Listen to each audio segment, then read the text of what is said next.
I'm delighted to be asked to present this, and I suppose in my last role as the president of the Irish Pain Nurse and Midwives Society, so this is a lovely day for me too. These are your objectives, so we're happy with that, and this is what I want you, just the key thing to remember today is we're looking at negative sensory phenomenon and positive sensory phenomenon, and they're the key aspect in relation to neuropathic pain. Just one thing that just to note here is that this is the new definition really, for those of you who may not know the new SIG, that's actually neuropathic pain, and it's actually the special interest group.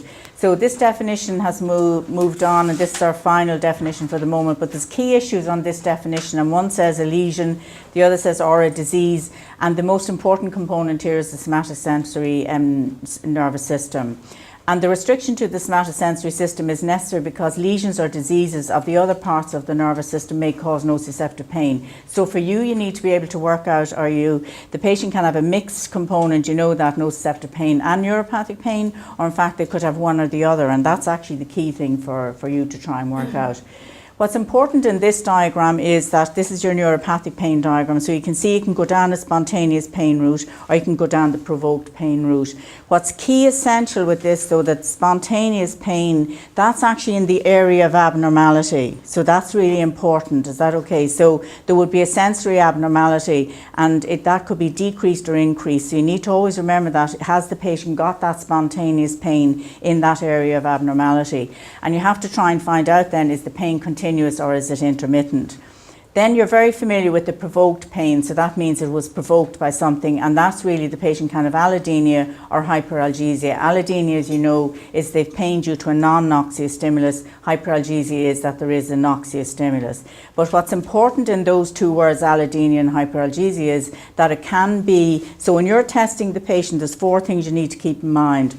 What way are they reacting to heat? What way are they reacting to cold? What way are they reacting to pinprick? And what way are they reacting to touch? And they're the four key elements today that I want you to get your head around. So we'll go back over those again. The most important is what way are they reacting to cold? What way are they reacting to heat? What way are they reacting to pinprick, which is your toothpick? And what way are they reacting to that touch, tactile stimuli, which could be a blunt actually, just which is your Q-tip, or in fact could be actually the examiner's hand, or their thumb. So that's really important for us. So when we talk about mechanical, you need to also remember is that there's dynamic mechanical allodynia, and that's what we call is that if I in fact actually use a camel brush, so just think of the brush that you use on your face to put on your makeup. Well, you hope it's camel, isn't that exciting? But just remember that's dynamic, is that okay, mechanical allodynia. Whereas in fact when you use your Q-tip or you use in fact any other component of it, that really is what we call mechanical allodynia. So just always remember that.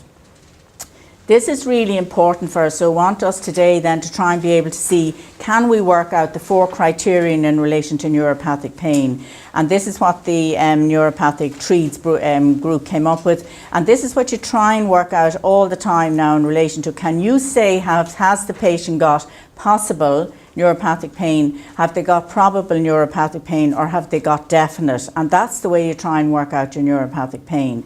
So if we just look at the first part here, nearly afraid to touch the computer, but anyway, your first thing is the criterion 1, and you see I've got criterion 2 there. So your working hypothesis is it possible neuropathic pain?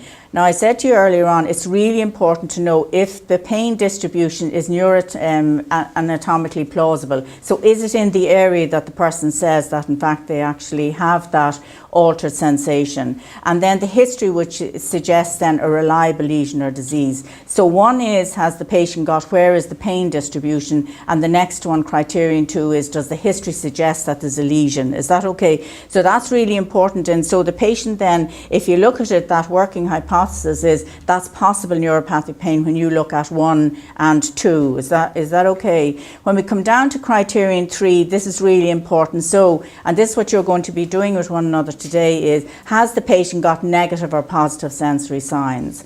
And the negative signs are hypoalgesia and hypoesthesia. So the patient has an altered sensation. But your positive signs are allodynia and hyperalgesia. Is that okay? And they're the only 4 components that you kind of need to try and I'm sorry if I'm being remedial today, but it's not an easy assessment to actually do on a patient, and it's not an easy assessment to actually make a diagnosis and say this is definitely neuropathic pain. But the meds are very different in relation to how you would actually treat that patient. So just to say then, if you look at actually then criterion 3, they're looking for negative or positive sensory signs. Combine, again, always remember, is it in the innervation territory of the lesion? Is that okay? So it always has to be in that abnormality area. And this is the role we would play, is in bedside sensory exam. And in fact, in quantitative sensory testing, you know that that's a specific test that they do. And in fact, you'd see it, a lot of that written in research studies. And then your criterion 4 is then, did the patient go for an MRI? Did the patient have their nerve studies done? So are we okay with that? So you have criterion 1, criterion 2 and criterion 3. So they're the 3 we're going to kind of be able to work with one another today. But if you just look at then A and B on your criterion 3 and criterion 4 there. So if they have both there, that they have obviously the working hypothesis up there, and you've taken a very good history on your patient, and you've looked at their disease, then in fact actually have they both of these A and B, then you've got definite neuropathic pain. If they've only got one of those, and it'll only take one negative sign to actually be incorporated here, then it's actually probable neuropathic pain. If they've neither of A and B there, it's unconfirmed as neuropathic pain, and then you have to kind of go back up to the drawing board again. So just to try and remember then, what we're going to look at today is, we won't be able to look at heat or cold, but cold could be an ice cube. Heat would be if you filled a little glass tube with actually at kind of a specific heat. But we'll be able to look at pinprick, and we'll be able to look at touch, and that's really important for us today. History you can't go without. So if we just look back up at your criterion 1, why is history so important? And always use a body diagram in relation to try and work out, has the patient got neuropathic pain? Because otherwise it's actually really, really difficult. You can't do it any other way. You have to look at the intensity of pain, and you need to grade that. So the patient could say to you, I've got electric shocks, and you know that yourself. You don't feed the patient the information, because they probably then would say, oh yes, Lazarine, I got loads of electric shocks. But you know what, the whole lot of us have electric shocks, I guess, with the recession and all of that. So, but just the character of the pain, get the patient to try and describe it in their own words. That's really, really important for the patient, and it's important for them that they're heard. The temporal profile is really important, actually. What's this going on? How long is it going on? Is it intermittent? Is it constant? What's actually that pain? Just try and work out that profile. And exacerbating features, you know that's really important, because that could be a key part of it. And particularly if you think of thoracotomy pain, you have to make sure that the patient could say to you, oh, but it's the chest strain. But that in fact actually is something that's provoking something. And then any concomitant symptoms, and if you think of the person with diabetes, they've got peripheral neuropathy more than likely. So that would be a very important feature, because maybe that's what the patient started off with in the first place. Now location, keeping in mind this is our criterion 1 we talked about. It has to be in the area, that pain actually where you had that altered sensation. All neuropathic pains are projected. That is, they are perceived within the innervation territory. It could be your nerve root, it can actually be the nerve, or it can be the pathway. And neuropathic pain is usually, if you just look at the word, confined to part of or the entire innervation. So you know that yourself, it could be just one part of it, or it could be actually adjacent. And if you think of it, there is almost always an area of abnormal sensation, and the patient's maximum pain is usually coexistent with or lies within that sensory deficit. So if you're going somewhere else then and the patient doesn't have a sensory deficit, you're actually not talking about neuropathic pain. Is that okay? It has to be where that innervation is. And that's why I've put up figure 3 here, because this is really important to us here. If you look at A here, and we're talking about, this is a patient with radiculopathy here. Is that okay? All right. And that's important for you because that pain is radiating to where the damaged structures, nerves are. Is that all right? And that would be what we, when I go on to talk about it, we would call that secondary. Is that okay, neuropathic pain? And then when you look at it, you're very familiar with this one here, the glove stocking here. Is that okay? And that would be the patient with chemotherapy-induced peripheral neuropathy. And remember one thing, that the person with diabetes, just think about it here, they more than likely just have the stocking one. Is that okay? All right.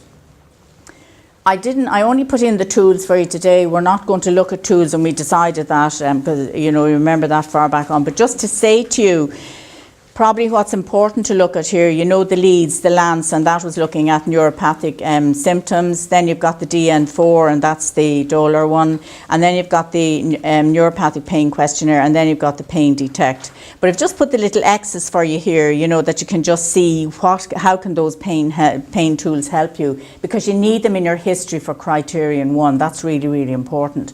But what's important here is just to show to you that there are 2 tools, the leads one and also actually the DN4, that they are the ones that have a physical exam component. The other tools don't. But never forget the short form McGill pain questionnaire. They actually in fact added on components about neuropathic pain. And I always think that Melzak's work was just seminal with all of this. So we never lose sight of actually of any of this. This is important in relation to criterion 2. Do you remember we talked trying to establish a link between etiology and pain distribution? And I can't highlight this enough. And this is the hard one for us, so that's why history is so important. You have to distinguish between neuropathic cancer pain. I took that for an example because it's really, really good. So you've got neuropathic pain is directly caused by the cancer, okay, and that would be primary really. If you've got neuropathic pain in a cancer patient, you're talking about something very, very different. Is that okay? So you know the way you've often talked about, is it the cancer, the disease, or is it in fact actually to do with the patient having their treatment and then they developed? And that's what we would call secondary neuropathic pain. So this may be caused by the cancer treatment or comorbidity disease. So when you think of it then, the person who has diabetes, do they have their peripheral neuropathy to do with the diabetes? And it actually isn't, and that's where it actually came from. So I think this is a good way of kind of thinking kind of where's criteria 2.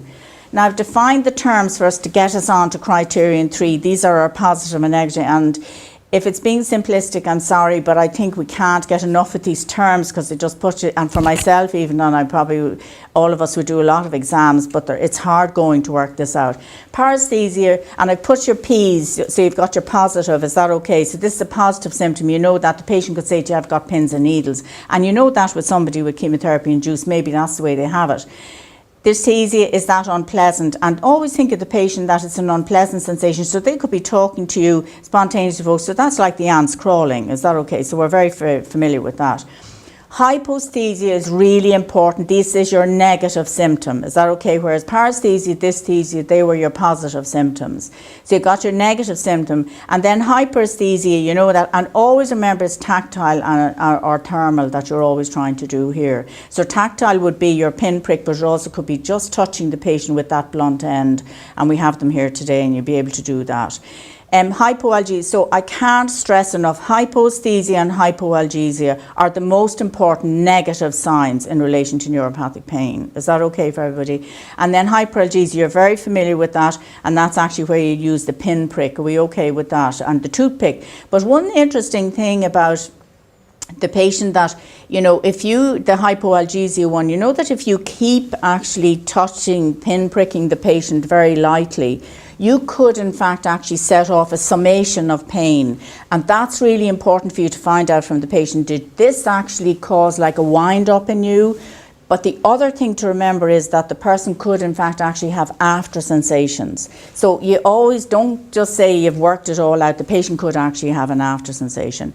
And allodynia, as you know, and always remember that allodynia has to do with touch, and it also has to do with that camel brush that we missed out today for MSTB. We can't do anything about that. And that's okay, but for the next time we're going to get a camel brush that we can use and we can use here. Okay. But just remember here we have it, go back, keep in your head that what's actually your negative signs are hyposthesia and also hypoalgesia, and the rest of it actually would be, is in fact actually your positive signs. Okay. I'm just going over this kind of again, it's just your sensory abnormalities. And remember something is, it's very subtle, but more than likely your patient, if they have, and particularly because Joanne's working with, I see a lot of maybe stroke patients or that, just from allodynia, kind of like they get those radiating features of their pain, but they also in fact actually get a lot of summation of their pain. So just that there's lots of different things that we can help the patient with. If you look at I'm repeating myself again, but I think it's important for us. So you have your quantitative, I told you, hyposthesia. You've got your hyperesthesia, then that's a kind of a hypersensitivity. Qualitative is your allodynia, which you know, and paresthesia, pins and needles. And remember then, is there a spatial component to it? Is there poor localization? Or is there abnormal radiation? Because sometimes it happens actually at an adjacent site. And then temporal is really important. Does the patient have an after sensation after you've actually undertaken your examination? And the summation is that repeated kind of pinprick, light pinprick, particularly when they're hypoalgesic, has that set off then a summation of their pain. Hypoalgesia, hyperalgesia and dysthesia, and that's the unpleasant sensations. But just remember one thing, hypoalgesia and your hypoesthesia, they're non-painful. Is that all right? We need to always keep in mind that it's an altered sensation the patient has.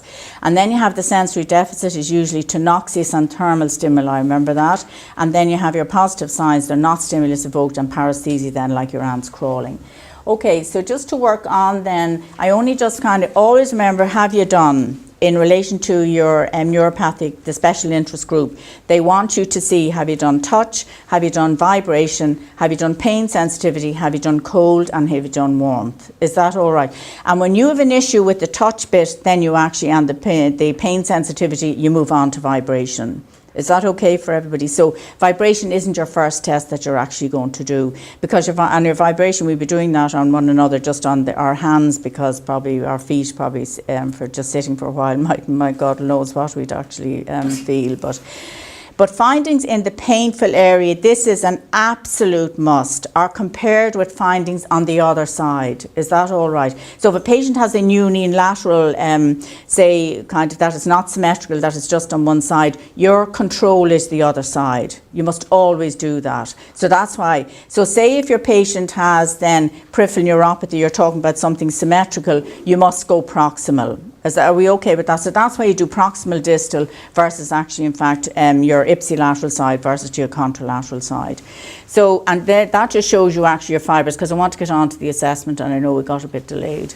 Here's your fibre types, you know, but always in your head you need to do touch, you need to do vibration, you need to do your pain sensitivity, which are pinprick, sharp pain. You need to do cold and warm, but you just need to start off at the very beginning first. And remember, for fingers that's your thumb, and it would be deep pressure. Is that okay? So just when I'm saying fingers there. Piece of cotton wool or soft brush, but remember that blunt component is really important too. So you have to actually get, does the patient feel that blunt? Your vibration, we're going to look at that. So 64 would be if your patient has chemotherapy-induced neuropathy. Is that okay? So that's the hertz you would use for that, and particularly for up here on the fingers. And your 128 is what we use for the feet, for particularly the patient who is diabetic and peripheral neuropathy. Your wooden cocktail sticks, and we know that we often see people going with pins. It's not appropriate, and if your patient was on warfarin, it certainly isn't appropriate. And all the patient has are these little dots actually in time. So then cold, then I told you that. So that could be an ice cube, and then your warmth, then you have to have a specific tube for that. And just remember that there are vibrometers, so it doesn't have to be, we're going with our tuning fork. There are vibrometers out there as well. Now I got actually these monofilaments for you today, and why I've brought this in, this is really important for me, because obviously I work with patients with diabetes as well as all of you do. But this can give you tactile hyposthesia. Is that okay? And then you move on to your tuning fork. So it's a great way of looking at, is this what my patient has? And if you look at it, it's giving you the way, and sorry if you're all have been so used to doing this, but just that It is telling you this diagram, which is really important. There's 3 main areas that you do it, in fact, on the plantar aspect of the foot for peripheral neuropathy in relation to the diabetic patient. So you're looking at then 1st, 3rd and 5th metatarsal, all right? And then you can see the other white spots where it tells you then you can actually go to the other areas as well. But just that you have to kind of go to 2 areas for the patient then to say, in fact, they don't feel the sensation, and that's hyposthesia, and it's tactile. But I like this for the simple reason that I can do a couple of things at the same time here. I can actually then see when you bend the monofilament, then is that painful for the patient? So you're not only getting do they feel it, but also actually is it painful? Is that okay? And then you come around to the front of the foot, and as you can see here, you actually can then actually look at it from this angle. But I just think it's important. It's a lovely way, I think, of looking at it, and I got some of those for you today just to actually see. So I want you to be able to say, going out today, I can actually look at negative signs and I can actually look at positive signs. Is that all right? I just want you to go through it with one another, and regardless whether not interested whether you have pains, aches or anything, but I want you also to be able, and Aileen was very good, she brought in 4 tuning forks for me, but just make sure Aileen gets them back too. So, but just that I want you to be able to say, I can actually use the tuning fork, and if you can, terrific, and then you can help your colleague that if you don't know how to use it. But just that if you look at it, I want you to be able to do hyposthesia. And remember I said to you today, it's really important. These are all your actually negative signs. Is that okay? We're okay with that? And what I'm going to show you then today, where to actually put so from the light touch, we'll be able to use that. And your bud tip, remember that actually is your dull really, and we have dull ones today as well. But just remember one thing, we don't need to prod the patient until they just get pain then, that's not what we're about. It's the subtleties of this exam which is really important. But if you think about it, a lot of our patients who have had thoracotomies, in fact, have neuropathic pain. And you'll hear them saying, but I can't feel anything here, but yet they've pain. So now I hope that we'd all be able to look and say, okay, and remember the patient with mastectomy, they have the same issue. They'll say to you, but I'm numb there, Lazarina. But what we need to have found out then is their spontaneous pain, is that where it's actually in that numb area. So here you have it here. I want you to be able to do all of these today going out, and then we won't have the ice cube, but it would have the same phenomenon really, and then just that hot tube. But just remember, please, you must do it on the other side, and you also must do proximal and distal, and you have to ask the patient, can they feel it first? I know that sounds very remedial, but it's very important, because otherwise the patient doesn't know what you want them to do, but you have to find out, can they actually feel it? So that then you have to find out, is it normal, and is it normal on the other side? Is it not present, which would be quite an issue for us, as we know? Is it more intense or is it less intense? Is that okay? And they're the 4. So in other words, some people would call it, is it increased, decreased? Is that okay? Is it normal? They're fabulous words too. But just try and work out. So here we have our negative signs. So that's important to always ask the patient, can you actually feel it in the first place? Because that's because you've no otherwise control other than that.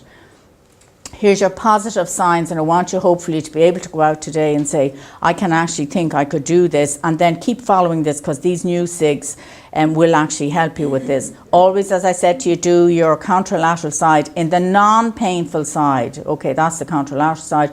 Or if the patient has symmetry on both sides, you actually have to look at distal and go proximal. When you're using this guy here then, is that okay? All right. All of you just off the knees that are a bit gammy, and then you go here. So you can feel the vibration, and then you just put your hand here and see is it stopped. For the patient, what's really important, patients who have peripheral neuropathy, it's hard for them to try and get their head around, are you asking me, is it buzzing, or are you in fact actually? So for patients, sometimes I wouldn't use the word vibration, just try and say to them, you'll hear like a buzzing sensation. And then in fact actually click it here. Now it's awkward enough to do that, but it stops it, and then sometimes the patient can say to you, oh, I don't hear that buzzing anymore. That's really important, because they've got the gist, then it has actually stopped. So for the person who has peripheral neuropathy, you see, they may not get the buzzing. So what you have to do then, and it's a great way to do it, and particularly in chemotherapy induced, sometimes the patient can have it actually glove stocking. When you can't, so you're going to do it on the toe, so we pretend that this is the toe here, is that okay for everybody? And you're always going on this, just up kind of proximal, just above the nail. Is that okay? That's where we're going to go today. And then you'll see some people doing it here, that's fine, but sometimes it's a better sound here for the patient. And then for the patient who's chemotherapy-induced peripheral neuropathy, go in then on this bone here on the medial malleolus, because that's a great way then to get it. So if you don't get it on the big toe, is that okay? You have to come up then, move yourself upwards. So then you'll actually do it here on the medial malleolus. Is that okay for everybody? So I'd love you if you could just start then, and I'll be around to help anybody to kind of see how you're doing. But I want you just to pick your partner and try and work. You can do it on your feet if you want, but I want you to do it on your hands. I want you to follow your last 2 slides and try and work out first. Can I work out negative first, and then can I do positive? Is that okay? All right. And then and the other last thing I want you to do then is see, can you do an ankle reflex? Is that okay? This is really important because the person who, so say that I've got diabetic peripheral neuropathy, there's 3 things that I need to do. I need to do my monofilament. Is that okay? All right, on my feet. If the patient tells me that they can't, feel it, then I actually am going to do, and I'll actually do my vibration, and then I'll actually do, see, have they got a reflex issue.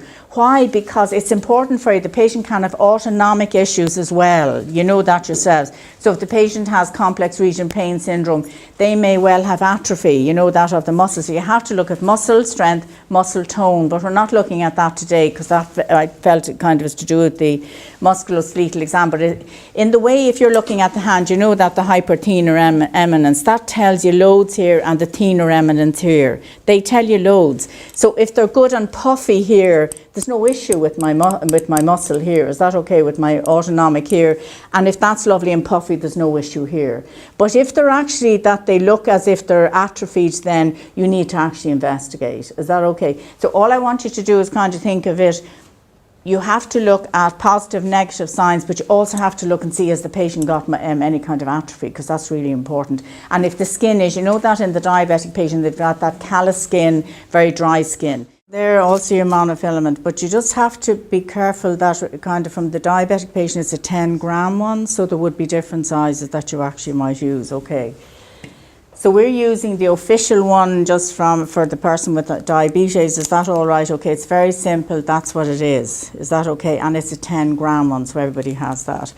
So first of all, I'm actually going to, if you think of your handout, and keep an eye on your handout here as well. So I'm going to actually just talk to, so we're doing kind of criterion 1, and then we're doing criterion 2, we're doing criterion 3, and then I told you that criterion 4 is actually that your nerve studies, and also in fact could be your MRI in that. Is that okay? So if you just keep an eye on your handout then. So morning Kathy, how are you doing? So Kathy is, just as we know, is our representative here today to keep an eye on this, okay. So I'm going to ask Kathy, so if you could just describe a little bit about your pain. Kathy, where is your pain? And we'll work on hands, we say it's hands. I have a reduced sensation sort of in this part of my hand here, okay, just around my little finger. All right, okay. And sometimes I feel it in my ring finger. Okay, all right. And is it in one hand or 2 hands? Just this hand. Just that hand, yeah, okay. And how long does that happen? I have it a couple of months. Okay, all right. And do you notice anything else about it? Like, is it anything that aggravates it, or? No, probably when I'm trying to hold things, or when I'm right, gripping things. Sometimes. Okay. So that's really important increases. Because the person with any kind of neuropathy, when they go to actually try and pick up something, they don't have the strength. Particularly with chemotherapy-induced peripheral neuropathy, you often find the patients say, "I actually haven't got the strength," and it's very painful to do it. So it stops them. 2 things stops them. Number 1, they don't have the strength, and number 2 is that they in fact actually have a lot of pain. So then you'd say just that one hand, and it's not actually on this other hand. All right. So just can I know a little bit actually just about your medical history, anything that I need to know about in your medical history? I am a diabetic. Okay, all right. And how long are you diabetic? Okay, I'm a diabetic about 5 years. All right, okay. And type 1 or type 2? Type 2. So type 2 is really important because they're quite prevalent to get peripheral neuropathy. It's not saying that type 1 don't get it, but type 2, it's quite prevalent for those patients to have it. All right, okay.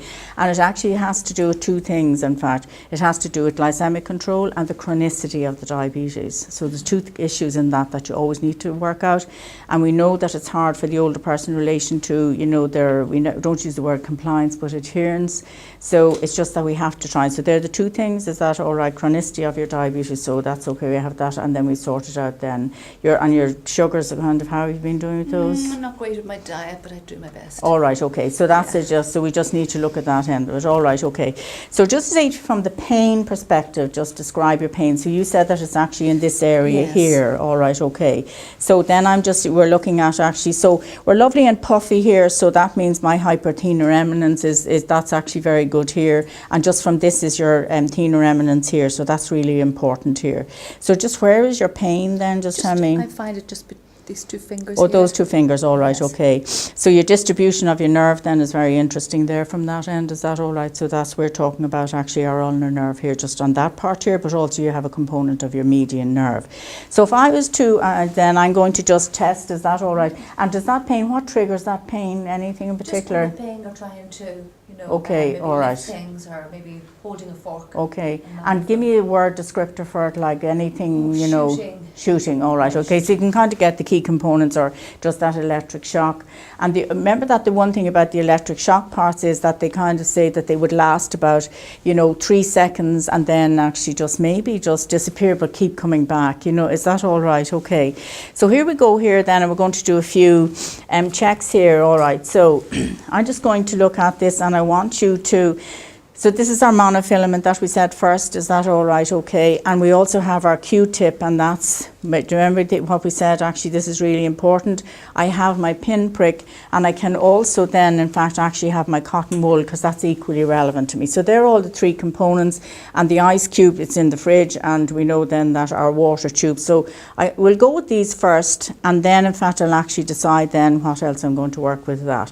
So what I want you to do then, just tell me then, and can you feel just that at the moment there? Can Yes, you I feel can. that you can? All right. Yeah. So you just get your baseline that the patient knows what you're trying to do. So that's actually just a light touch. You're okay with that? All right. Okay. And can you feel that on this side Yes. here? Okay. All right. And coming down here, we've no Yes. issue here and we've no issue here. So you can see what I'm trying to do is just kind of do, this is my side and this is my contralateral side. So this is ipsilateral. So just in fact, actually, if you just close your eyes for a moment, can you feel anything? I can just feel a rubbing sensation. All right, and just kind of have this other hand. So what's here? Just a rubbing sensation. And is that the same as that? Yes. Both are the same. Yes. So that's what you're trying to do, is that okay? So just that we have that, so then you can actually feel that. That's fine. You can open your eyes again. Okay, all right. Now what I'm going to do is, what does that feel like to you? Just a light touch. Okay, so it's like, does it feel blunt? Yes. It does, okay, all right. So is that the same as that? Yes. And that the same as that? Yes. That the same as that? Yes. Okay, close your eyes now. Is that the same as that? Yes. That the same as that? Yes. And that the same as that? Yes. Okay, so there you see, so you've got a difference. So for patients, they would say to you, no, that's different. But you always make sure your patient knows what you started off with. So they have their eyes open for when you're starting it first, way away from it. And then, in fact, you actually work your way upwards. Now, what I'm going to do is, this will probably be a little bit sharp here. What's Yes, that like? Sharp. Just And what's that like? sharp. That the same as that? Yes. That the same as that? Yes. That the same as that? Yes. Okay. Is that the same as that? Yes. That the same as that? Yes. That the same as that? Yes. And that the same as that? Yes. Is that painful? No. Is that painful? No. Is that painful? No. That painful? No. Close your eyes. That painful? That was slightly more painful. Right, okay. But just that you have to try and work out to go slow with it. And sometimes you'll see that people do light touch and pinprick, to try and alternate and get the patient to kind of, get their idea. So sometimes you might see that, okay, so what's that like? Sharp. What's that? Oh, it's very soft. What's that? Sharp. Oh, very soft. Soft. Okay, so sometimes you just have to be very discriminatory in this. Okay, all right. Now this is in fact your tactile. Always remember this. This is for your hyposthesia. Okay, this is your tactile one. I find it's a lovely one. Is that okay? Always remember this is your monofilament. And the nice thing on the monofilament, if we were doing on the feet, it actually tells you exactly what you're going to do. Okay, so I'm just going to do this. What's that like there? Oh, the soft touch. And what's that like there? Soft touch. Okay, so close your eyes. What's that light there? Soft touch. What's that light there? Soft touch. There, Soft touch. there, Soft touch. there. Soft touch.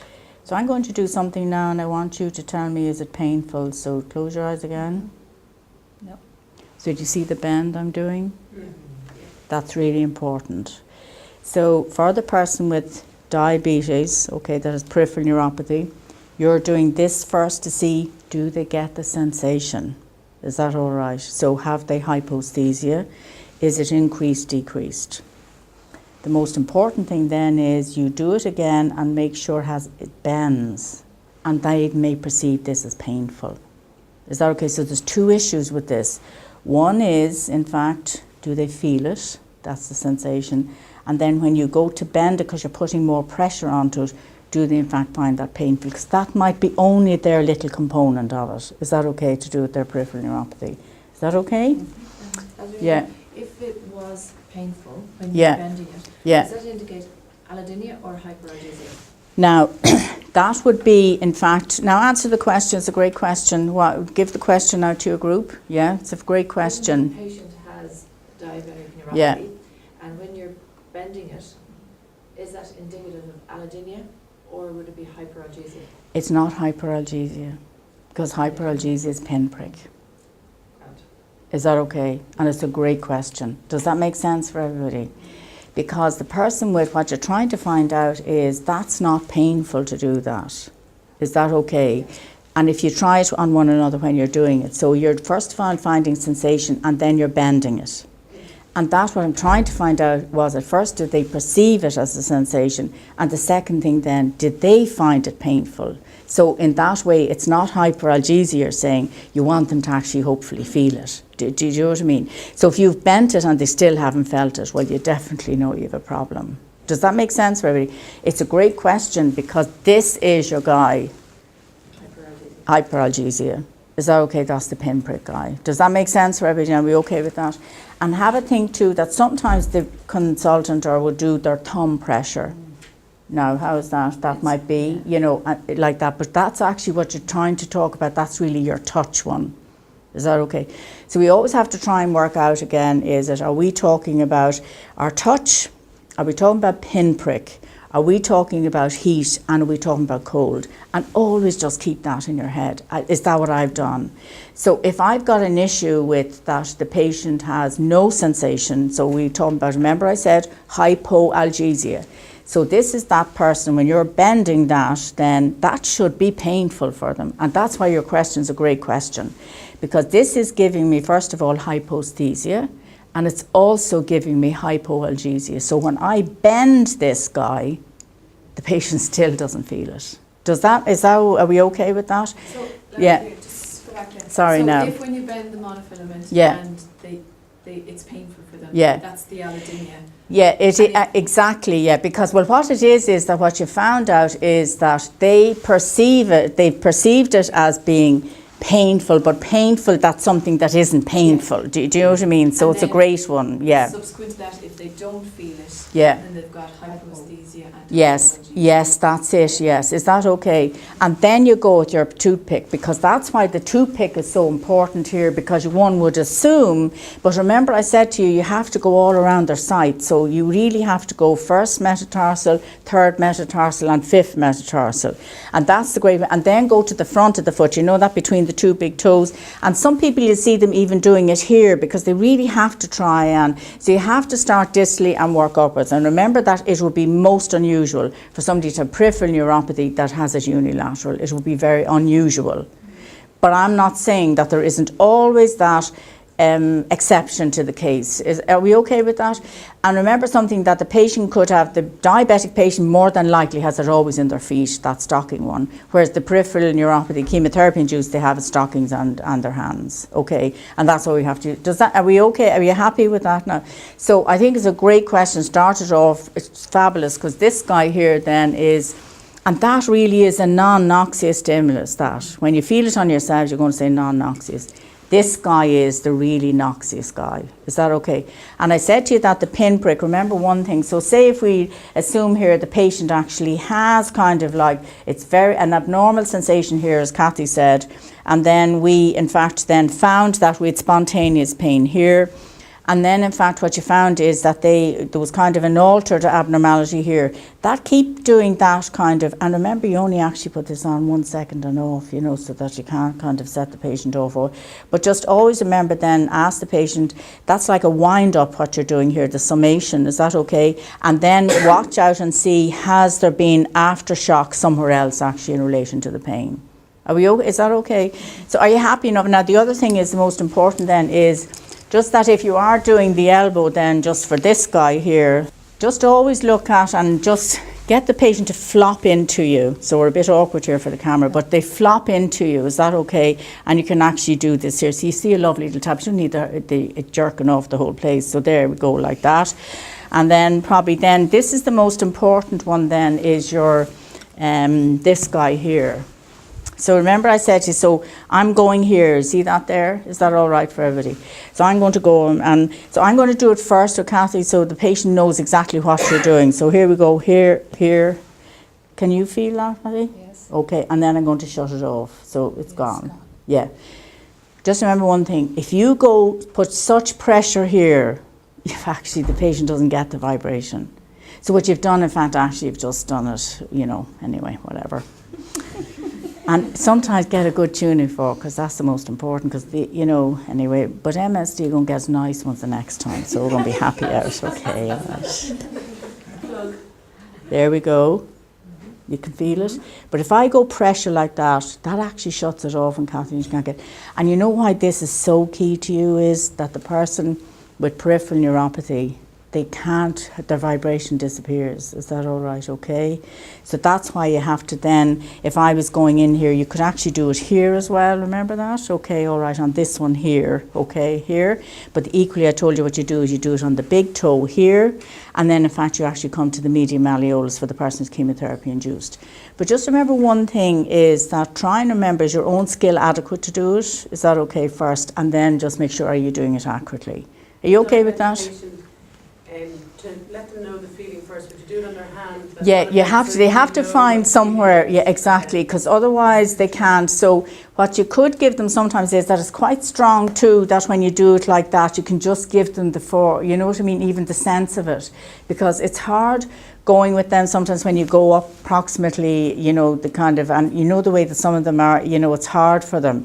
But it's a great point, Joanne, because what you try and do then is give them a sense. And I always find people do it off the table and you never get the same ring. You know that if you do it off your knee, you get a great ring. And remember, there are vibrometers, so you know that there's lots of other easy ways to do this. Is that okay for everybody? So are you happy enough to go ahead then? If you just try and do it once then with the person beside you, are you okay with that? Always say to yourself, have I undertaken my 4 criterion? That's what I need you to try and leave with today. Do I know the 4 criterion? And can I actually do 1? Could I think about doing the body diagram then? And then can I move on then and try and get the 2 key issues, sensory signs, positive, negative signs. Is that okay? And that's all I need you to do today. And when you've that done, then we'll just close it and see, did anybody have any issue? Would that be okay? Are you happy with that? Yeah. Is that okay? Thanks very much for my model. Yes, Just like that. absolutely. Because that's actually just your tactile touch. Absolutely, yeah. So just make sure then, what's that like for you? What does it feel like? Yeah, so it's dull. Is that okay? What's that like? It's light, yeah. So that's the difference. Mechanical, yeah. It's static mechanical is the Q-tip. So that's really important. Where's your dynamic? Yeah, exactly. Is that okay? So that's a great point. They're both mechanical, but one is static and the other is actually dynamic. Is that okay? Now that's really important for you. So the Q-tip is the blunt one, you see. Is that okay? Yeah. That's actually dynamic. And we've often heard I say, oh, but I'm numb there, but the pain is there. And that's what you have to work out. And it's hard for us sometimes to say, God, how could they have actually got pain there when it's numb? But they have, and that's spontaneous pain. And then what you need to work out then, is it evoked? So with all your tests, did you evoke it?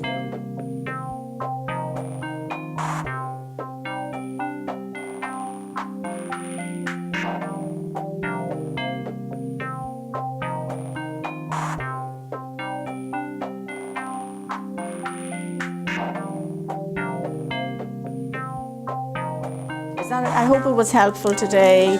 And maybe, you know, there could be a refresher course at another time just to come up with queries you have. I think that maybe just, is that all right? Okay, thanks everybody for your time.